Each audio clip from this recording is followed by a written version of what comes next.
Movie की शुरुआत होती है और हमें कुछ बच्चे अपने पापा के साथ बात करते हुए दिखाए जाते हैं। आज क्रिसमस है और उसके पापा को आज भी ऑफिस जाना था और घर पे कोई नहीं था क्योंकि उन बच्चों की मोम की डेथ हो चुकी थी। इसी वजह से उनके घर पर उनकी आंट रुथ आने वाली थी और थोड़े ही टाइम में उनकी आंट आ भी जाती है। वो देखती है कि घर पे क्रिसमस नहीं मनाया जा रहा। वो इसके बारे में बच्चों से पूछती है पर बच्चे सोने के लिए चले जाते हैं। रुथ बच्चों को कहानी सुनाने लगती है पर बच्चा मना कर देते हैं और साथ में कहते हैं कि उनको क्रिसमस में कोई भी दिलचस्पी नहीं है। फिर आंट बच्चों को मनाती है और उसे कहानी सुनाने लगती है। वो कहती है कि बहुत सालों पहले फिनलैंड के जंगल की ये बात है और हमें एक बच्चे निकोलस को अपने पापा के साथ दिखाया जाता है जिसके सामने एक भालू आ जाता है। इसी वजह से वो दोनों भागने लगते हैं।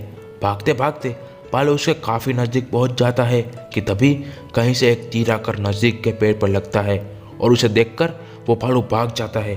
फिर रात को सोने के टाइम निकोलस अपने पापा को कहानी सुनाने के लिए कहता है और हमें पता चलता है कि निकोलस की मोम की भी डेथ हो चुकी है। तब उसके पापा उसे एक एल्फहाइम की कहानी सुनाते हैं। बहुत साल पहले लूमी नाम की एक लड़की पहाड़ियों में कहीं खो गई। उसने एक नदी पार की और फिर उसने एक पहाड़ी भी पार की। उसके बाद उसने सोते हुए राक्षसों को भी पार किया। वो काफ़ी थक चुकी थी कि तभी उसे एक गांव दिखा जिसका नाम था एल्फहाइम। उस गांव में एल्फ्स रहते थे जो कि एक जादुई जगह थी।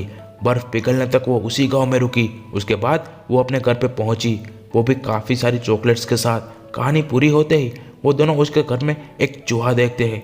निकोलस के पापा तो उसे मारने ही वाले थे लेकिन निकोलस उसे अपना पेट बना लेता है।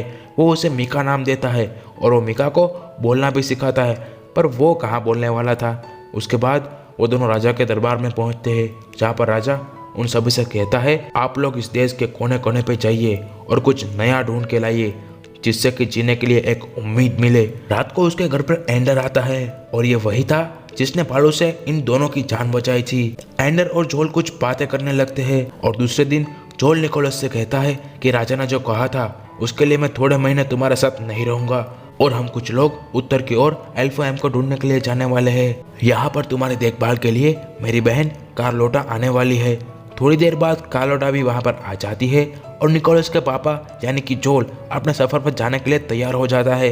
वो जाते जाते निकोलस को एक टोपी देता है जो कि निकोलस की मोम ने बनाई थी। उसके जाते ही कार्लोटा घर में से मीका, निकोलस और उसकी डॉल को भी बाहर फेंक देती है। दूसरे दिन निकोलस घर की सफाई कर रहा था कि तभी कार्लोटा उसे कहती है कि ये जगह कितनी बोरिंग है, यहाँ पे खाने के लिए कुछ भी नहीं, कम से कम चॉकलेट्स तो होनी ही चाहिए। और ऐसा कर कर वो निकोलस को एक सूप बना कर देती है।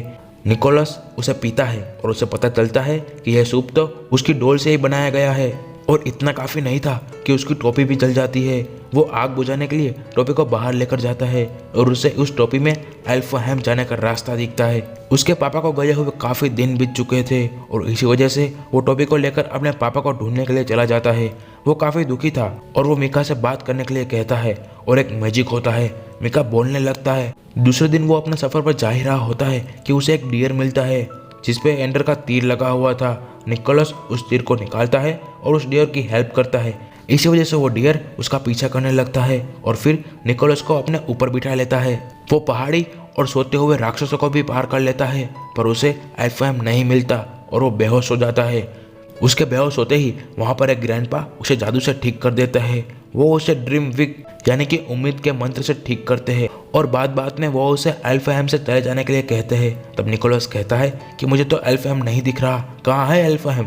तब ग्रैंडपा कहते हैं कि अगर तुम्हें एल्फहाइम को देखना है तो तुम्हें एल्फहाइम पे भरोसा होना चाहिए। निकोलस अपनी पूरी कोशिश करता है और उसे एल्फहाइम दिख जाता है।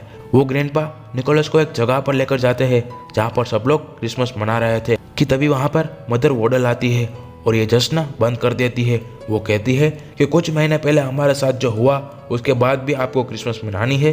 ये कहते ही वोडल की नज़र निकोलस पर पड़ती है। वो फादर टोपो यानी कि ग्रैंडपा को निकोलस के बारे में पूछती है। तब ग्रैंडपा उसे कहते हैं कि ये मर रहा था और ये अपने पापा को ढूंढने के लिए आया है। वो गुस्से में आकर ग्रैंडपा को हवा में उठा लेती है और कहती है कि इंसानों ने हम पर हमला किया, उसके बाद भी आपने इसे एल्फहाइम के अंदर आने दिया। वोडल निकोलस को कहती है कि तुम्हारे पापा और उसके साथी ने हमारे यहाँ से एक एल्फ लिटिल किप को अगवा किया है। और यह कहकर वोडल निकोलस को कैद कर लेती है। कैद में वो एक पिक्सी से मिलता है जो कि कभी झूठ नहीं बोल सकती। वो निकोलस के हाथ में एक क्रैकर्स को फोड़ती है। इसी वजह से वहाँ पर सोया हुआ एक कैदी उठ जाता है और वो निकोलस को खाने ही वाला था कि तभी पिक्सी उसे बचा लेती है और वहाँ पे एक बड़ा सा धमाका होता है। इसी धमाके में वो दोनों वहाँ से बाहर निकल जाते हैं। उसे रास्ते में डियर और मिका भी मिल जाते हैं। वो दोनों भाग ही रहे होते हैं कि आगे सिचुएशन ऐसी आती है जिससे कि सिर्फ निकोलस ही एल्फहेम के बाहर निकल पाता है। निकोलस जंगल के रास्ते आगे बढ़ता है जहाँ पर उसे लिटिल किप कैद में मिलता है। वो वहाँ पे कुछ लोगों की बातें सुन रहा होता है कि तभी पीछे से एक आदमी उसे देख लेता है। वो वहाँ पर सभी को बुलाता है। तभी वहाँ पर एंडर उसे पहचान लेता है और उसके पापा यानी कि जोल को बुलाता है। वो सभी लोग निकोलस को मारने के लिए कहते हैं क्योंकि निकोलस लिटिल किप को वापस एल्फहेम ले जाने की बात कर रहा था। इसी वजह से जोल यानी कि उसके पापा कहते हैं कि हम निकोलस को भी बंदी बना लेते हैं और फिर उसे बंदी बना लेते हैं। ऐसे ही आधी रात हो जाती है। आधी रात को जोल अपने बेटे निकोलस को छुड़ा लेता है और लिटिल किप के साथ वहाँ से जाने ही वाला था कि तभी दूसरे लोग जाग जाते हैं और उस पर हमला कर देते हैं। निकोलस पे किए हुए जादू की वजह से डियर हवा में उड़ने लगता है, पर ज़्यादा वजन की वजह से वो ज़्यादा देर तक हवा में नहीं उड़ सकता। इसी वजह से जोल अपने आप को सेक्रीफाइस करता है और निकोलस को कहता है कि लिटिल किप को तुम एल्फहेम तक पहुंचा दो। निकोलस लिटिल किप को एल्फहेम लेकर जाता है और इसी वजह से सब लोग इंसानों पर वापस भरोसा करने लगे थे। लिटिल किप के मॉम डैड निकोलस को गिफ्ट में एक खिलौना देते हैं और तभी निकोलस के दिमाग में कुछ आता है और वो वहाँ से काफ़ी सारे खिलौने और चॉकलेट्स लेकर वहाँ से जाने ही वाला था कि तभी वोडल उसे रोक देती है और कहती है कि अगर निकोलस बाहर जाएगा तो हमारे बारे में सबको बता देगा, तो सब मिलकर हम पर अटैक कर देंगे। ये कहते ही वो निकोलस के गले में एक पेंडेंट देखती है। वो निकोलस को इसके बारे में पूछती है। तब निकोलस कहता है कि यह उसकी मोम का है और उसकी मोम उसे प्यार से क्रिसमस बुलाती थी। तभी वोडल उसे अपने पापा की कही हुई स्टोरी बताती है और यहाँ पर हमें पता चलता है कि असल में लूमी ही निकोलस की मोम है। वोडल निकोलस को जाना देती है और वो सीधा अपने राजा के महल पहुंचता है। राजा उसे बंदी बनाने वाला था, पर निकोलस कहता है कि आप ही ने तो कहा था कि जिंदगी जीने के लिए हमें एक उम्मीद चाहिए। और उसके बाद वो राजा को लेकर डियर की सैर करवाता है और बच्चों में खिलौने बांटता है। वो अपने घर जाता है और कार्लोटा को चॉकलेट्स भी देता है। राजा इस दिन को क्रिसमस का नाम देता है और ये कहानी यहीं पे एंड होती है। प्रेजेंट में वो बच्चे कहानी सुनकर नीचे आते हैं जहाँ पर घर पे उसके डैड भी आ चुके थे और उसका घर किसी ने क्रिसमस के लिए तैयार भी कर दिया था। उसकी आंटी जाने वाले थी कि तभी बच्चे उससे पूछते हैं कि क्या सच में क्रिसमस की शुरुआत कहानी के जैसे ही हुई थी। तब आंट रुथ बच्चों से कहती है कि वो कभी भी झूठ नहीं बोलती और वो अपनी टोपी ठीक करती है और हमें पता चलता है कि वो तो पिक्सी है जो कि स्टोरी में वो निकोलस से कैद में मिली थी और फिर वो वहाँ से चली जाती है। ये मूवी यहीं पे एंड होती है। अगर तुम्हें ऐसी ही और मूवीज़ देखनी हो तो चैनल को सब्सक्राइब कर लेना।